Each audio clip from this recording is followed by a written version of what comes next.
कई भक्त कहते हैं जी हमें मेरे 3 दिन मंत्र ना जपा, मैंने 4-5 दिन मैंने नाम नहीं जपा। क्यों नहीं जपा? कि टेंशन हो गई थी। अरे भले आदमी टेंशन तो हो जा, खैर टेंशन भी हो जाए, लेकिन भगवान की भक्ति भी अपना करता रहे दुखी सुखी होकर। उस टेंशन को भी पड़ी रहेगी, लेकिन मंत्र भी थोड़ा बहुत कर लेना चाहिए, छोड़ना नहीं चाहिए। अब ये तो मंत्र इस काल ने तो इतनी टेंशन कर रखी है इस प्राणी के साथ में, गिनती है को ना। घर में को वासनी हो जाए तो टेंशन, और छोटे मोटे व्यवसाय में 100 घाटे बाधे हों उसमें टेंशन, पता नहीं कितने प्रकार की समस्याएं हमारे जान में डाल रखी काल ने। काल का ये उद्देश्य है कि ये भक्ति ना करें।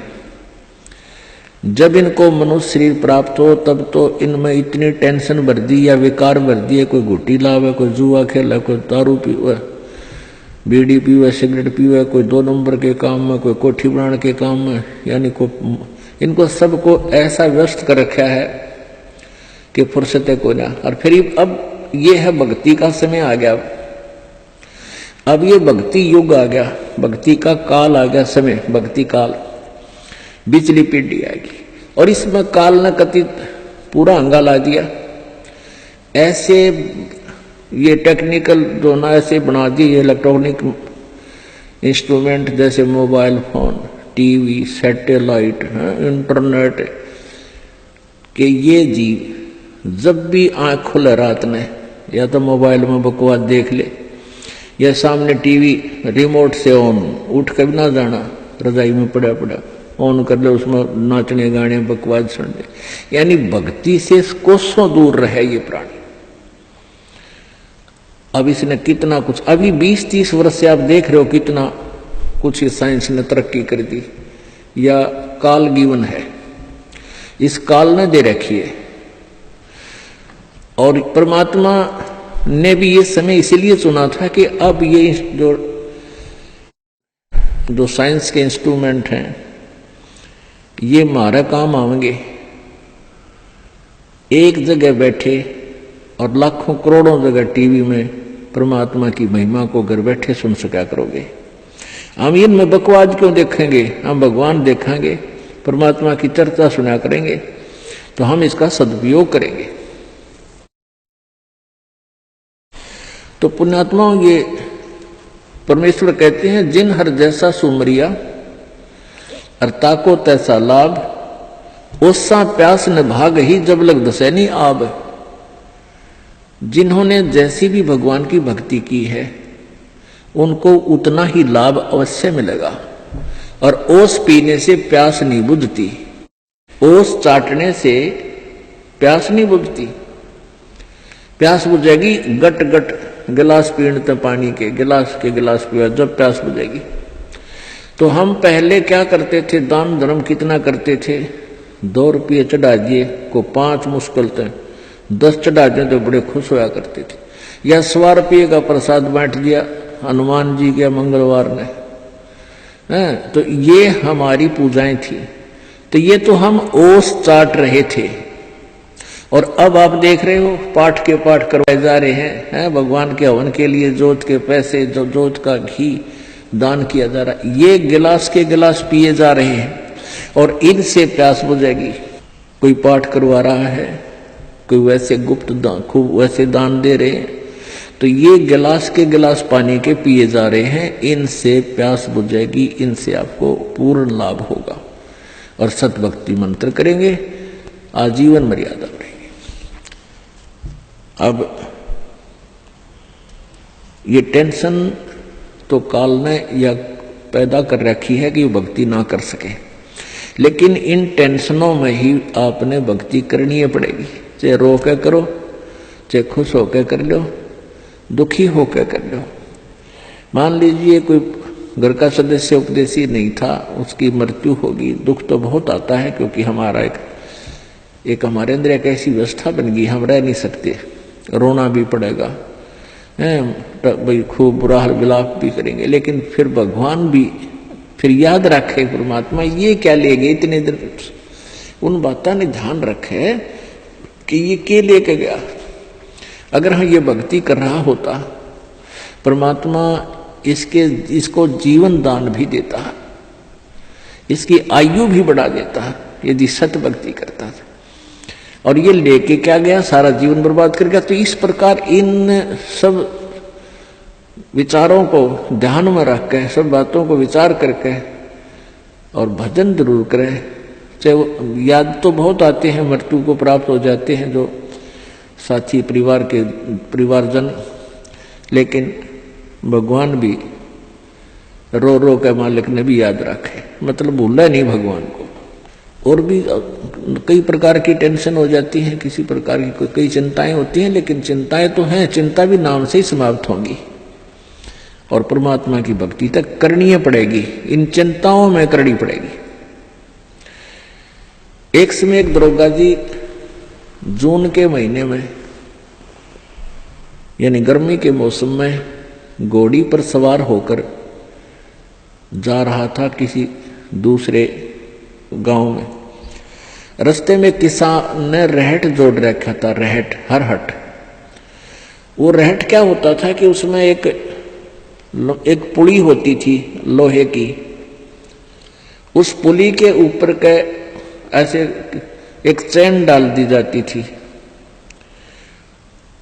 और उसको कोल्लू की तरह, एक कोल्लू आपने देखे हो हाथ के बैलों वाले कोल्लू, उस तरह कोल्लू की तरह बहल से चलाया जाता था और वो रहट का व्हील घूमता था वह पुड़ी, और उसके ऊपर चैन लगी होती थी। नीचे एक कुआं होता था, वो चैन इतनी लंबी होती थी कि कुएं के जल को छूती थी नीचे तक, और उसका बाल्टियां वेल्ड कर दी जाती थी चैन के ऊपर। और वो बैल से बैलों को घुमा जाता था कोल्लू की तरह, तो वो व्हील घूमता था, वो पुड़ी घूमती थी, वह चैन साथ में घूमती थी और नीचे से पानी आकर के खेतों में डलता था और खाली बाल्टियां वापस चली जाती थी और भरी बाल्टियां चैन के साथ ऊपर आती थी, ऐसे चलती थी। तब वो पानी खेतों में सिंचाई के काम आता था। तो किसान की घोड़ी को प्यास लगी, किसान को भी प्यास लगी। उसने देखा कि सामने रहट चल रहा है और पानी पीवेंगे, घोड़ी को भी पिलाएंगे। अब जो ही उस घोड़ी को निकट लाया वो दरोगा यानी वैसे तो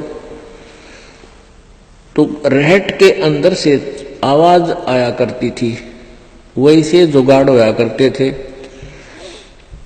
वो व्हील व्याल चढ़ा रखे थे, वो चर चू करके वह काफी जोर की आवाज आती थी उससे।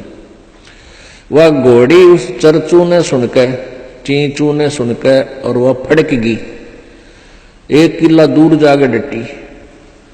दरोगा जी गुस्से में हो गए, करे किसान या चू चू बंद कर दे भाई, ची चू बंद कर दे, मेरी घोड़ी डर रही है, मैंने पानी पीना और पिलाना है।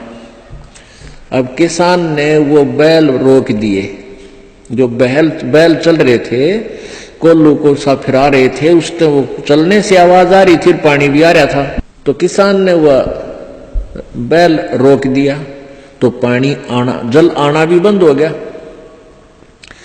और आगे जल सीधा खेत में जा रहा था। खेत में जल साथ साथ वह जमीन प्यासी थी, पी रही थी।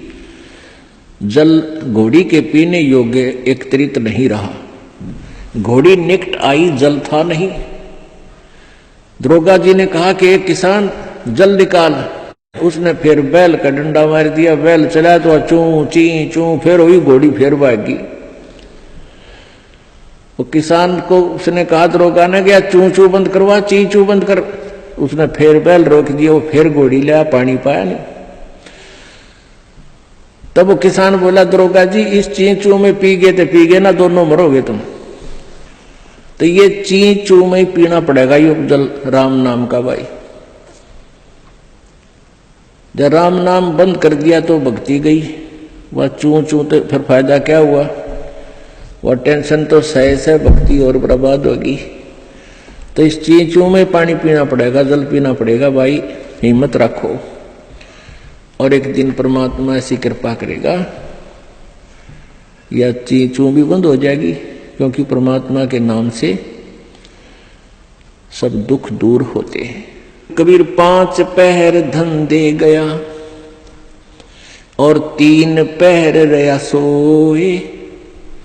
1 पैर हरि ना भजा फिर मुक्ति कहां से होए। 8 पहर 24 घंटे को 8 पहर में, पहले 8 पहर होती थी 24 घंटे की। अब परमात्मा कहते हैं तो 1 पैर में 8, 1 पैर में 3 घंटे हो गए। तो परमात्मा कबीर जी ये बताना चाहते हैं कि 3 पैर तन धंधा करया 15 घंटे, 5 पैर तो 3 पैर तो सो गया, यानी 1 दिन रात टोटल पूरा कर दिया। और 1 पैर हरि ना बजा, 3 घंटे भी भगवान को नहीं दिए तूने। 5 पैर धन दे गया, 3 पैर रया सोए। 1 पैर हरि ना जप्यो, मुक्ति कहां से होई। यानी टोटल 3 घंटे परमात्मा ने बता दिए कि पूरे 24 घंटे में 3 घंटे आप भगवान के भजन में अवश्य लगाओ। और उनका ये नहीं है कि स्पेशल एक जगह बैठ के लगा लो, बहुत समय होता अपने पास। जैसे आप जी कोई मजदूरी के लिए जाते हो, घर से वहां तक घंटा 1 लगे, मालिक का सिमरण करता जा। बस में बैठकर जा रहे हो कहीं काम, बस वहां भक्ति करें। खेतों में जा रहे हो, खेतों से घर से लेकर वहां तक जो खूब भक्ति करे, अपना मंत्र ने याद रखे। और बहुत से ऐसे कार्य हैं जो काम करते करते भी हम भगवान की भक्ति कर सकते हैं। जैसे खेत में आली हल जोतता है, हमने देखे पहले ही आली में लक्ष्मी चंद की रागनी गाए जाते, हल भी जोड़े जाते। तो हम भगवान की भक्ति भी करें, कभी आरती करने लग जाए, कभी भगवान की वाणी बोलने लग जाए, कोई फिल्मी गाने गावे है, कोई और बकवास सोच रहा है। तो इस प्रकार हमने अपना सुमरण में 3 घंटे का समय निकालना चाहिए। जैसे सुबह का नित्यनेम आध पौना घंटा लगता है, 15 मिनट की असुर निकंदरमणि 1 घंटा तो हो गया। आध 35 मिनट की आरती होती है, 1.5 घंटा। बाकी 1.5 घंटा आपका सिमरण भी हो जाए ना, सिमरण आध घंटा मंत्र, 1 घंटे का श्वास का सिमरण। तो इतना भी आप कंटिन्यू कर लोगे तो भी आपका बेड़ा पार हो जाएगा। ये सत्कर्म मान लीजिए।